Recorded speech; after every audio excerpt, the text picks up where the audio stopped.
Alhamdulillah, wassalatu wassalamu ala rasulillah wa alihi wa sallam.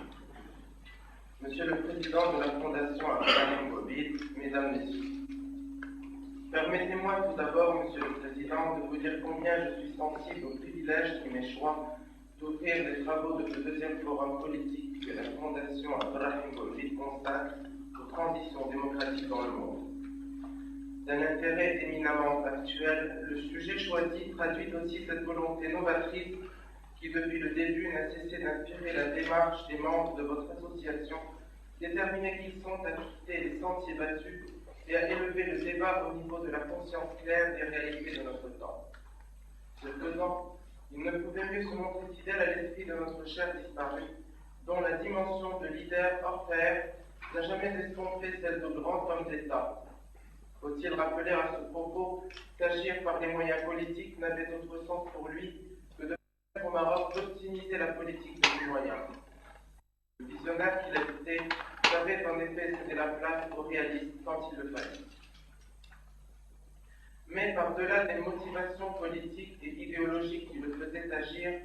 si Abdelrahim Bobid n'en demeurait pas moins, en toutes circonstances, ce fidèle parmi les fidèles dont le dévouement à sa patrie n'avait d'égal que son attachement à son roi.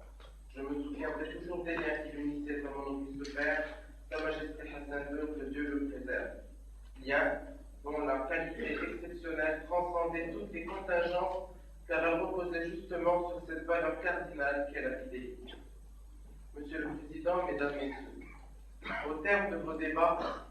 je ne manquerai pas de conclure, j'en suis persuadé, que la démocratie est avant tout une construction continue, un édifice perfectible qui ne saurait demeurer longtemps figé sans s'affronter,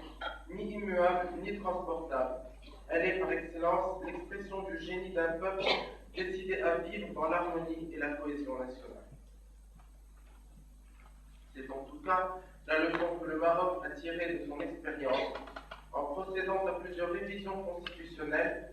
car, comme l'a dit mon auguste père, Sa Majesté Hassan II, devant l'Assemblée nationale française,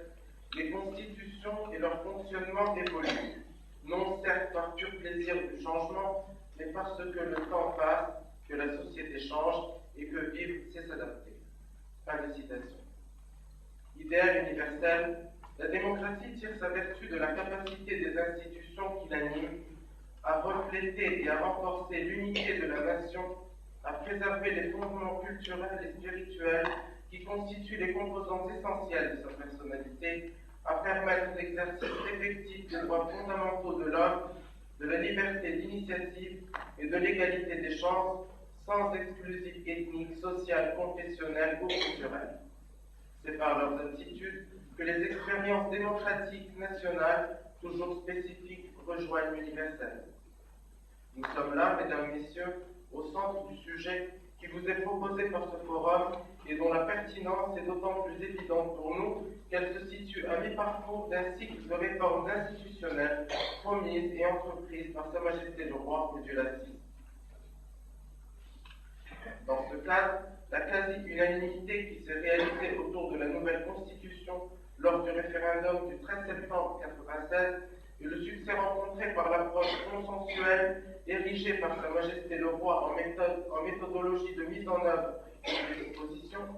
montre à n'en pas douter que la démocratie au Maroc, grâce à la clairvoyance de Sa Majesté le Roi et à sa connaissance des réalités du monde moderne, n'est ni un concept abstrait, ni une construction formelle, mais une réalité vivante, produit d'un labeur commun à toutes les forces vives de la nation. Aussi, est-ce avec enthousiasme et mobilisation que le Maroc s'apprête à mettre en place le bicaméralisme et la régionalisation, deux dimensions fondamentales introduites par la nouvelle constitution dans notre système politique, à l'effet d'élargir et d'approfondir le champ de la démocratie aux échelles nationales et locales. Grâce donc à sa constitution révisée, notre pays compte entrer dans une ère nouvelle et progressive de la démocratie. Le niveau de la réalisation de ces promesses dépendra de notre capacité à offrir au quotidien davantage d'espace pour l'exercice des libertés individuelles et collectives dans le respect des valeurs sacrées de notre peuple, de notre aptitude à privilégier le dialogue et la concertation sur la base de la reconnaissance mutuelle, par les différentes composantes socio-économiques de la nation,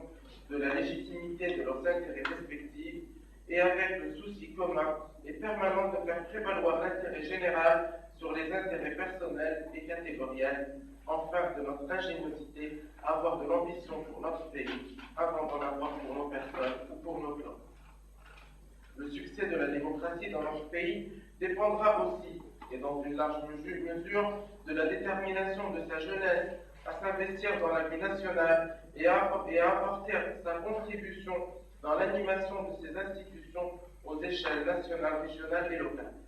Ainsi, Monsieur le Président, grâce à la conduite éclairée de notre roi, grâce aux ressources de notre histoire, grâce aux potentialités de notre pays et aux promesses de sa jeunesse, saurons-nous, dans la démocratie et par la démocratie, relever tous les défis du XXIe siècle. Monsieur le Président, Messieurs, avant de conclure, je voudrais saluer nos amis qui sont venus de l'étranger pour prendre part à ce forum et leur souhaiter un agréable et joyeux séjour. Je voudrais aussi exprimer à tous les participants plein succès pour ces assises dont les conclusions ne manqueront pas d'enrichir la pensée politique marocaine. Je vous remercie.